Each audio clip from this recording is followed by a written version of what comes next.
Assalamualaikum warahmatullahi wabarakatuh. Selamat pagi, kita berjumpa pada mata kuliah Sistem Informasi Manajemen. Nah, video kali ini merupakan part kedua dari materi Bisnis Elektronik Global dan Kolaborasi, di mana terdapat dua pokok pembahasan. Yang pertama adalah sistem untuk kolaborasi dan kerja tim, dan yang kedua adalah fungsi sistem informasi dalam bisnis. Kita masuk untuk sistem untuk kolaborasi dan kerja tim ya, dimana sekarang kolaborasi itu biasanya berusia pendek atau bisa juga dalam jangka panjang ya. Dia biasanya kolaborasi juga digunakan secara informal ataupun formal ya, berupa tim seperti itu. Terdapat beberapa faktor yang dia dapat meningkatkan seberapa pentingnya kolaborasi yang ada di perusahaan. Yang pertama adalah mengubah sifat perusahaan, di mana mengubah sifat pekerjaan, di mana pekerjaan itu biasanya kan berubah-ubah, kemudian membutuhkan lebih banyak kerjasama dan koordinasi, karena sekarang sudah bukan lagi zamannya bahwa mengerjakan suatu pekerjaan sendiri, melainkan dengan tim, sehingga kolaborasi sangat penting sekali. Yang kedua adalah pertumbuhan pekerjaan profesional, di mana kita sebut dengan pekerjaan interaksi. Kita tahu bahwa profesi memainkan peran yang lebih besar di perusahaan daripada sebelumnya. Dan ini seringkali membutuhkan lebih banyak konsultasi di antara para ahli daripada sebelumnya. Jadi banyak-banyak penelitian seperti itu kan pasti membutuhkan seseorang yang profesional dalam bidangnya, sehingga kita juga dapat menyelesaikan suatu masalah atau dapat mencari solusi dari beberapa masalah yang kita terhadapi. Nah, pentingnya kolaborasi yang ketiga itu karena mengubah organisasi perusahaan. Organisasi lebih datar dengan lebih banyak keputusan dibuat jauh di bawah hierarki. Jadi sudah bukan zamannya lagi bahwa suatu perusahaan itu dengan struktur organisasi yang hierarki. Karena dengan struktur yang hierarki itu persetujuan suatu keputusan harus dilakukan secara berjenjang. Jadi dari yang paling bawah, karena mereka sudah oke, kemudian di atasnya apakah sudah oke, kalau belum oke apa yang direvisi, kemudian atasnya lagi, dan seperti itu. Nah, setelah keputusan itu dibuat, maka persetujuannya menunggu untuk persetujuan dari pihak atasan sangat lama sekali, sehingga daripada menunggu keputusan yang atas ya, itu kan secara step by step, berarti kita bisa juga melakukannya secara paralel ya. Kalau secara paralel, dimana nanti suatu solusi itu bisa dikomunikasikan secara bersama, sehingga secara otomatis para pimpinan pun juga harus turun ke bawah ya.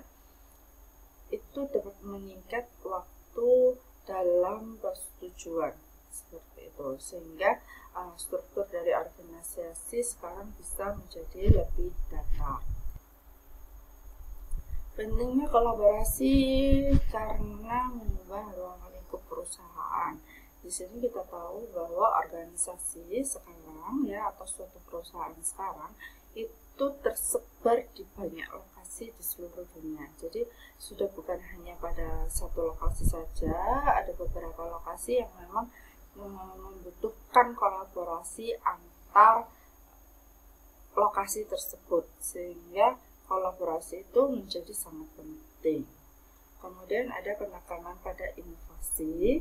Di sini biasanya dia akan menemukan dan berbagai ide yang membutuhkan kolaborasi. Jadi memang ide itu nggak mungkin ya dari kita sendiri, bisa juga nanti karena keluarnya ada dari orang lain yang membuat kita mencetus ide, kemudian membuat kita terinspirasi dulu, sehingga inspirasi tersebut kita aplikasikan pada kasus atau masalah yang ada di perusahaan, sehingga bisa menemukan ide yang cukup baik. Oleh karena itu butuhlah kolaborasi dari berbagai tim ya. Dan yang terakhir adalah mengubah budaya kerja. Nah, apa artinya menjadi karyawan yang baik untuk saat ini? Sebagian adalah kemampuan untuk bekerja dengan orang lain. Jadi kalian lebih banyak sekarang perusahaan memang mencari karyawan yang bisa bekerja secara tim, bukan bekerja menggunakan atau tidak bekerja sama dengan orang lain atau dikerjakan sendiri semua. Sudah bukan lagi zamannya seperti itu, sehingga mereka lebih cenderung memilih seorang yang dapat bekerja secara tim. Oke, kemudian sistem pembahasan yang kedua adalah bisnis sosial. Di sini ya, bisnis sosial adalah salah satu contoh bentuk sistem untuk kolaborasi dengan kerja tim. Nah, di bisnis sosial itu adalah menggunakan platform jejaring sosial, internet, ya, dan eksternal. Dia melibatkan karyawan, pelanggan, dan pemasok. Ya, di sini kemudian tujuannya adalah untuk memperdalam interaksi dan mempercepat berbagi informasi. Jadi di situ ada juga banyak percakapan, di mana membutuhkan transparansi informasi. Jadi di bisnis sosial itu sudah transparansi informasinya sudah cukup bagus dan mendorong pertukaran informasi tanpa intervensi dari eksekutif atau orang lain. Nah, contohnya di sini yang paling gampang adalah Facebook untuk tujuan bisnis. Jadi Facebook itu kan dia mempunyai karyawan dan merupakan jejaring sosial ya, dengan jejaring sosial yang membutuhkan internet ya untuk bisa mengaksesnya. Kemudian di Facebook itu memiliki pelanggan atau customer yang dia bisa sebagai pembeli ataupun penjual ya, atau pemasok.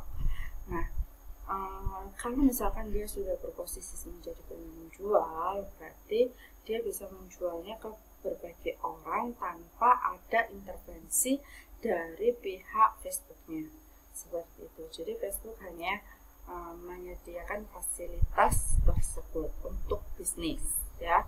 Begitu pula dengan WhatsApp pun juga ada WhatsApp for business juga sudah ada, ya. Kemudian manfaat bisnis dari kolaborasi dan kerja tim, di mana investasi dalam teknologi kolaborasi dapat membawa perbaikan organisasi, yaitu meningkatkan ROI yang tinggi. ROI itu adalah return of investment. Jadi investasi atau pengembalian investasi atau keuntungannya itu juga bisa saja seperti itu. Nah, di sini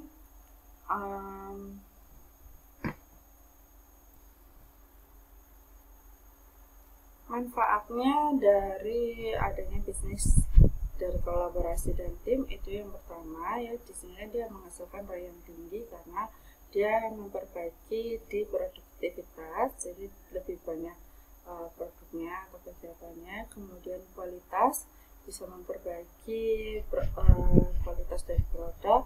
Inovasi ya, memperbarui IT-nya, pelayanan pelanggan, dan pelanggan itu menjadi lebih senang karena pelayanannya cukup baik.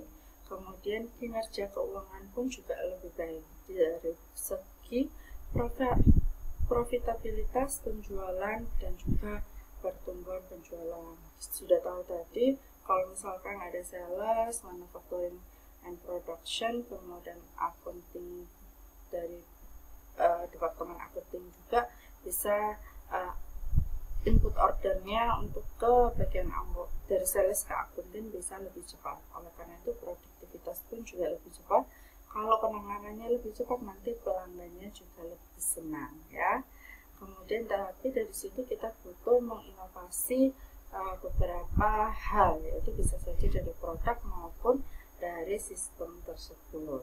Jangan lupa untuk kualitas dari produk itu selalu dicek juga. Nah, kualitas di statistik itu ada pada mata kuliah pengendalian kualitas ya.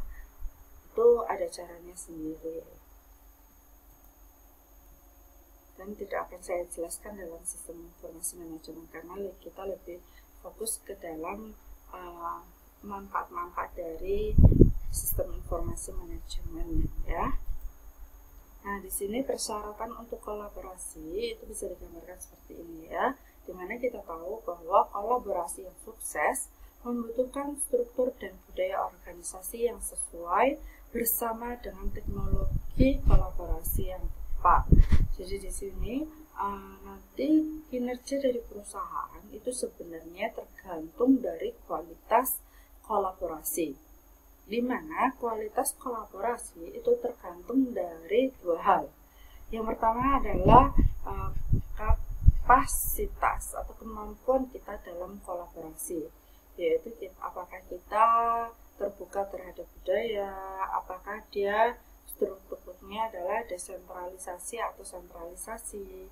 Di sini untuk yang desentral atau sentralisasi itu adalah nanti kalau misalkan dia cenderung mengucut, berarti dia adalah sentralisasi. Tapi kalau misalkan dia bentuk perusahaannya dia sejajar, ya itu dia lebih ke desentralisasi.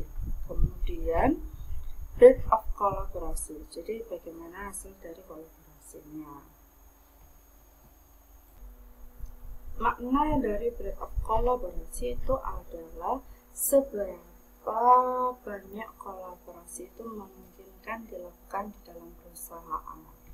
Oke, di kualitas kolaborasi yang kedua itu adalah dari sisi teknologinya. Jadi kolaborasi dari sisi teknologi atau sarana kolaborasi. Dia dimana use of collaboration technology for implementation and operation. Jadi apakah nanti kolaborasinya teknologi itu kegunaan teknologi kolaborasinya untuk implementasi dan operasi, atau juga dia penggunaannya untuk strategi planning. Jadi nanti tergantung dari teknologi serta tujuan yang ingin dicapai. Secara otomatis nanti kalau kapasitas atau kemampuannya bagus, teknologinya yang telah mendukung, berarti kualitasnya cukup tinggi sehingga kinerja perusahaan akan baik. Nah, untuk membangun budaya kolaboratif dalam proses bisnis, kita harus tahu dulu organisasi, komando, dan kendali. Tidak ada nilai yang ditempatkan pada kerja tim atau partisipasi tingkat rendah dalam pengambilan keputusan. Kita juga tahu bahwa kolaborasi bukanlah sesuatu yang muncul secara spontan. Itu harus diaktifkan dan dipelihara.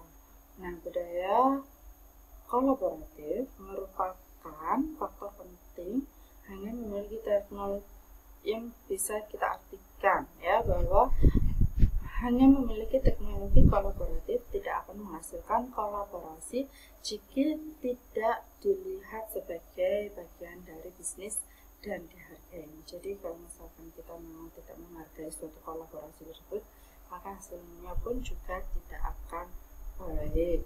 Oleh karena itu di sini perlulah yang namanya komando dan juga kendali. Harus ada yang mengendalikan dan harus ada yang mengkomandokan.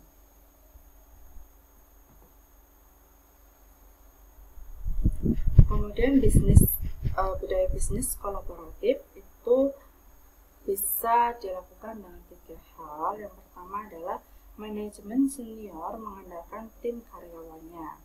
Kemudian kebijakan, produk, desain, proses, dan sistem itu bergantung pada tim. Serta yang terakhir adalah tujuan manajer adalah untuk membangun tim. Ini adalah budaya bisnis yang kolaboratif. Ya. Alat untuk kolaborasi dan kerja tim meliputi yang pertama adalah email dan pesan instan. Kemudian ada juga wiki untuk definisi-definisi dan yang perlu kita lakukan dalam pokoknya itu apa, seperti itu. Kemudian juga membutuhkan dunia virtual. Jadi terutama dalam masa pandemi seperti ini, di mana kita lebih banyak WFH-nya. Jadi bagaimana caranya kita untuk menggunakan online ini, atau mungkin kita harus masuk ke dunia virtual seperti meeting-meeting ataupun semua kolaborasi harus ada melalui menggunakan alat-alat kolaborasi tersebut. Terutama dunia virtual, meeting itu bisa kita gunakan seperti Zoom atau Google Meet dan lain sebagainya. Kemudian kolaborasi dan platform bisnis sosial itu contohnya adalah sistem pertemuan virtual atau telepresence.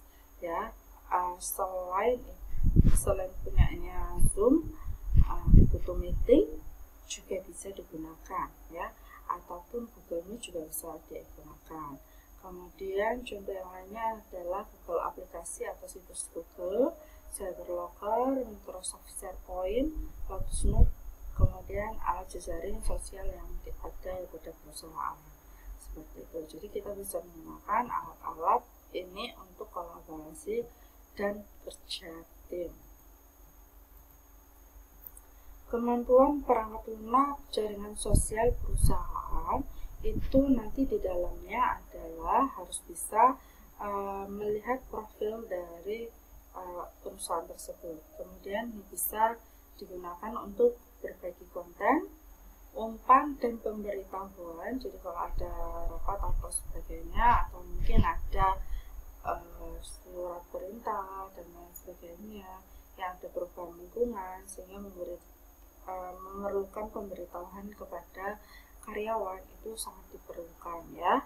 Kemudian ruang kerja kelompok dan tim, ya, karena memang WFH, bagaimana caranya ruang kerja ini bisa dilakukan secara online. Kemudian penandaan dan bookmark sosial. Jadi di sini penandaan itu mana saja untuk poin-poin pentingnya, karena nanti kita juga butuh, ya. Setelah semuanya itu selesai, jangan lupa izin dan privasi, dimana izin biasanya adalah dilakukan dengan persetujuan dari atasan, digunakan menggunakan tanda tangan. Nah, bagaimana sih sebenarnya tanda tangan ini bisa kita lakukan secara online dan itu memiliki nilainya? Jadi bisa saja dengan tanda tangan digital, ataupun bagaimana caranya kita tahu bahwa tanda tangan tersebut adalah sah secara hukum, ya. Kemudian privasi. Nah, dari surat pemberitahuan tadi hanya boleh disebar kemana saja. Jadi itu sangat perlu sekali, ya. Ada batasan-batasan di mana hal yang boleh diketahui oleh orang siapa saja. Kemudian ada dua dimensi teknologi di kolaborasi. Yang pertama adalah spasi atau lokasi, ya. Itu biasanya adalah pencilan atau terletak satu sama lainnya seperti apa. Kemudian adalah waktu, dia sinkron ataupun asinkron. Waktu sama lokasi itu dapat digambarkan melalui ini, di mana lokasi itu yang di sini, jadi ada lokasi yang dia jauh atau bersamaan, ya. Kemudian, lokasi itu ada dua, dia di tempat yang berbeda dan sangat jauh, ada juga di tempat yang sama dan bersamaan. Sedangkan waktu tadi ada yang waktunya sama atau sinkron, waktunya beda atau asinkron. Di sini semuanya dia ruang dan waktu adalah matrik alat kolaborasi. Nah, kalau misalkan tempatnya beda dan jauh, tapi kita harus melakukan di waktu yang sama atau sinkron, itu kita menggunakan interaksi jarak jauh, di mana bisa menggunakan konferensi video, berpesanan instan, bagan, kemudian kata-kata virtual, layar bersama, atau ini layar bersama share screen, ya. Kemudian editor multi pengguna. Kalau tempatnya beda, ya, tapi boleh menggunakan asinkron, jadi waktunya beda juga, maka kita membutuhkan komunikasi dan koordinasi, ya. Bisa saja berupa email, papan buletin, blog, konferensi asinkron, kalender grup, alur kerja, kontrol versi dan media. Karena memang di sini terutama seperti grup kalender. Jadi itu harus kelihatan, kita harus tahu apa saja seperti itu. Karena tempat itu jauh, jadi dan waktunya berbeda, itu sangat dibutuhkan. Jika tempatnya sama dan atau bersamaan ya, dan waktunya juga sama atau sinkron, berarti kita melakukan perkuliahan seperti di ruangan ya. Itu kita melakukan interaksi tatap muka, di mana ada ruang keputusan ya, diputuskan ruangannya ada di mana, perangkat kelompok tampilan tunggal, ada LCD-nya, kemudian ada screen-nya, kemudian mejanya bersama. Kita bisa biasanya kalau memang untuk rapat itu berarti mejanya bundar atau lonjong, di mana kita bisa saling menatap muka. Kalau misalkan seperti di ruang kelas yang dijejer-jejer saja, antara mahasiswa satu dan mahasiswa lain juga agak sulit kalau mau mendiskusikan sesuatu. Kemudian ada pajangan dinding ya, pajangan dinding itu untuk menangkap hasil dari LCD-nya. Kemudian ada peralatan ruang dan lain sebagainya. Kemudian kalau tempatnya sama dan waktunya beda, itu adalah tugas berkelanjutan. Setelah kita mendiskusikan, berarti nanti tetap ada target yang harus kita kerjakan ya secara tim, dan itu berarti nanti membutuhkan ruang tim ya, kemudian layar publik yang besar, perangkat kelompok kerja shift, dan juga manajemen proyek dan lain sebagainya. Nah, di sini untuk yang matriks ini dapat kita gunakan untuk mengidentifikasikan solusi untuk masalah waktu atau lokasi yang dihadapi di perusahaan, dan untuk memilih teknologi kolaborasi tertentu. Jadi misalkan kayak sekarang masih pandemi ya, kita harus tempatnya jauh. Kemudian sekarang kita perkuliahannya inginnya sinkron atau asinkron. Ternyata dari pihak universitas harus melakukan kedua-duanya. Jadi bisa interaksi jarak jauh, kita melakukan konferensi video menggunakan Zoom, dan juga saya menggunakan asinkronnya adalah menggunakan video YouTube. Kemudian kita perlu secara sinkronnya pada saat yang sama, pada saat jam perkuliahan, itu berarti kita harus berdiskusi dan lain sebagainya. Untuk diskusi itu juga untuk saya melihat kalian apakah memang benar-benar ada di kelas atau tidak, seperti itu, dan bagaimana keaktifan kalian di kelas, apakah sudah membaca YouTube atau belum, seperti itu. Menyimak YouTube ya, bukan membaca YouTube. Oke, akan saya lanjutkan ke berikutnya. Terdapat 6 langkah ya dalam mengevaluasi perangkat lunak. Yang pertama, ini 6 langkah dalam mengevaluasi perangkat lunak dapat diterapkan tidak hanya untuk alat kolaborasi, tetapi juga solusi perangkat lunak apapun untuk perusahaan yang ada. Pertama, yang perlu kita lakukan adalah menemukan tantangan atau masalahnya ya. Jadi apa tantangan kolaborasi perusahaannya Anda. Kemudian jenis solusi apa saja yang tersedia, dan analisis biaya dan manfaat produk yang tersedia. Jadi solusinya A, B, C, D. Kemudian kita telah satu persatu dari solusi tersebut, kita timbang lagi. Kemudian selain manfaat, kita juga harus menimbang mengenai risikonya ya, dan biaya. Jadi ada 3 hal yang dari kita timbang dari solusi tersebut, yaitu biaya, manfaat, dan juga risiko. Setelah itu kita juga perlu mengkonsultasikannya dengan pengguna. Jadi kalau misalkan solusi ini adalah dari kita dan kita sudah tahu biaya, manfaat, dan juga resikonya, akan tetapi solusi-solusi tersebut itu tidak sesuai atau tidak diinginkan oleh pengguna atau customer, jadinya juga agak masalah. Sehingga oleh karena itu kita juga membutuhkan konsultasi dengan pengguna untuk masalah implementasi dan pelatihannya. Kemudian untuk yang terakhir adalah evaluasi vendor produknya. Fungsi dari sistem informasi dalam bisnis, ya. Untuk departemen sistem informasi, di sini memang untuk departemen sistem informasi itu bertanggung jawab untuk mengkoordinasikan semua sistem yang disebutkan dalam sebelumnya, ya, pada bab sebelumnya. Kemudian bagaimana departemen diatur tergantung pada sifat dan ukuran bisnis. Biasanya perusahaan kecil mungkin tidak memiliki departemen sistem informasi atau departemen TI-nya, ya. Sedangkan perusahaan besar itu memiliki departemen sendiri untuk yang sistem informasinya. Dan bisa saja di setiap divisi, kalau misalkan dia tidak ada departemen sistem informasinya, atau mungkin sudah ada satu departemen sistem informasi atau TI-nya, dan ada nanti setiap departemen ada satu orang yang ditugaskan ke dalam setiap departemen yang ada di perusahaan tersebut, sehingga nanti kalau ada apa-apa sudah tahu expertnya yang pada bidang mana, itu sudah ada. Kemudian di departemen sistem informasi itu adalah unit organisasi formal yang bertanggung jawab atas layanan teknologi informasi. Nah, biasanya pimpinannya itu disebut Chief Information Officer atau CIO.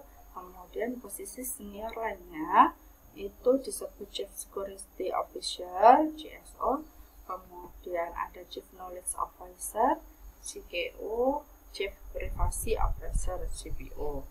Nah, di sini untuk penyebutan pimpinan, jajaran pimpinannya untuk Departemen Sistem Informasi ini berbeda-beda untuk setiap perusahaan, tergantung dari perusahaannya.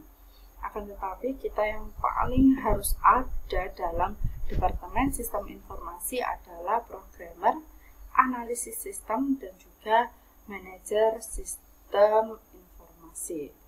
Nah, si programmer ini nanti dia tugas yang dilakukannya lebih banyak untuk membuat program dari suatu sistem informasi.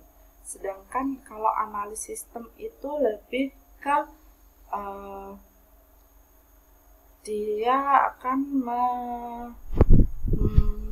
mendiskusikan dengan departemen selain TI tadi yang membutuhkan sistem tersebut, itu membutuhkan apa aja, kemudian bagaimana rancangannya, dan seterusnya, itu lebih baiknya seperti apa. Dia yang lebih banyak mendiskusikan dengan departemen yang membutuhkan. Kemudian manajer sistem informasi, dia adalah atasannya si analis sistem maupun si programmer ini, dimana nanti dia harus memanajemen mungkin lamanya, mungkin bagaimana caranya si analis sistem ini bisa menyampaikan keinginan atau kesepakatannya dengan departemen lain atau si pengguna sistem ke programmer, seperti itu. Kalau misalkan si manajer sistem informasi ini tidak ada, itu agak lebih susah, ya, karena biasanya analis sistem ini juga selalu didampingi oleh manajer sistem informasi dalam menemui kliennya, ya, karena si manajer ini memiliki lebih banyak tanggung jawab atau mungkin lebih banyak keputusan yang diambilnya oleh manajer ini selalu disetujui oleh atasannya langsung. Dia yang bertanggung jawab atas bawahnya, yaitu programmer ataupun analis sistem.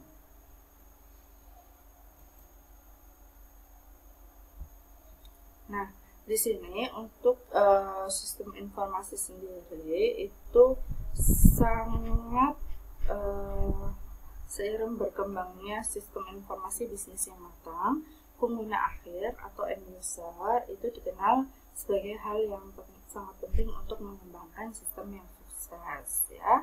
Selain itu, Departemen Sistem Informasi juga telah diakui sebagai sumber daya yang kuat untuk mengembangkan produk, layanan, dan efisiensi baru. Karena itu, tata kelola TI adalah perhatian bisnis utama.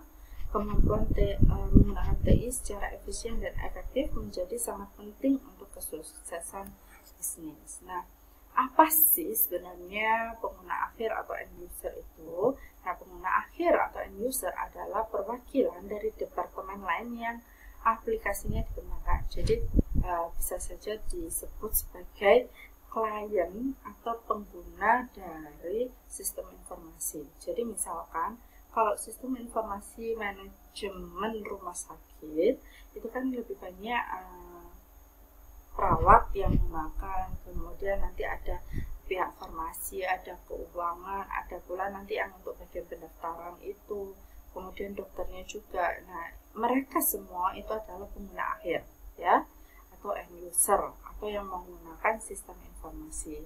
Nah, di situ memiliki peran yang sangat besar dalam meningkatkan desain dari sistem maupun dari pengembangan sistem. Jadi misalkan setelah digunakan kemudian ada kurangnya seperti ini, ada kendala seperti ini, dialah yang merasakan, atau pengguna akhir lah atau end user lah yang merasakan dari sistem. Nah, dari situ semua keluhan-keluhannya kita terima, kemudian kita kembangkan ulang sistem informasi manajemennya.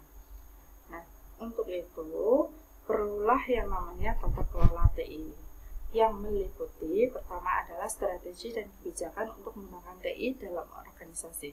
Jadi sebenarnya apa saja kegiatan apa saja yang boleh menggunakan TI, ya. Kemudian ada hak keputusan tersebut diambil oleh siapa. Kemudian ada akuntabilitas. Di akuntabilitas ini dapat dipertanggungjawabkan. Misalkan di sini hak keputusan dalam membuat resep itu kan pasti dokter, ya. Tapi nanti bagaimana bisa kita tahu bahwa si dokter tadi benar-benar dokter itulah yang bertanggung jawab dalam membuat resep. Nah, untuk yang di akuntabilitas itu, oleh karena itu kita juga pasti dalam suatu sistem ada yang namanya pembagian kekuasaan atau aksesabilitasnya ada sendiri-sendiri. Misalkan si Nurs tadi bagian apa harus menggunakan login dan dia nanti namanya adalah hak akses. Nah, hak akses itu adalah kegiatan atau menu-menu apa saja yang bisa dilakukan oleh pengguna akhir dari sistem seperti itu. Nah, dari situ kita juga bisa tahu, misalkan nanti ada yang memasukkan namanya berbeda atau lainnya, itu di entry oleh siapa, itu bisa kita lihat si pengentry atau si pengguna akhirnya yang memasukkan data tadi siapa. Oleh karena itu sistem informasi itu bisa dilihat akuntabilitasnya. Kemudian organisasi fungsi sistem informasi. Jadi di sini dia bisa sentralisasi, desentralisasi dan sebagainya. Ini disesuaikan dengan organisasinya, ya. Nanti bagaimana secara otomatis kalau struktur organisasinya berbeda, sistem informasinya pun yang dibuat pasti akan berbeda. Sekian dulu untuk materi pertemuan kedua. Jangan lupa untuk like dan juga subscribe, ya. Bye bye. Terima kasih.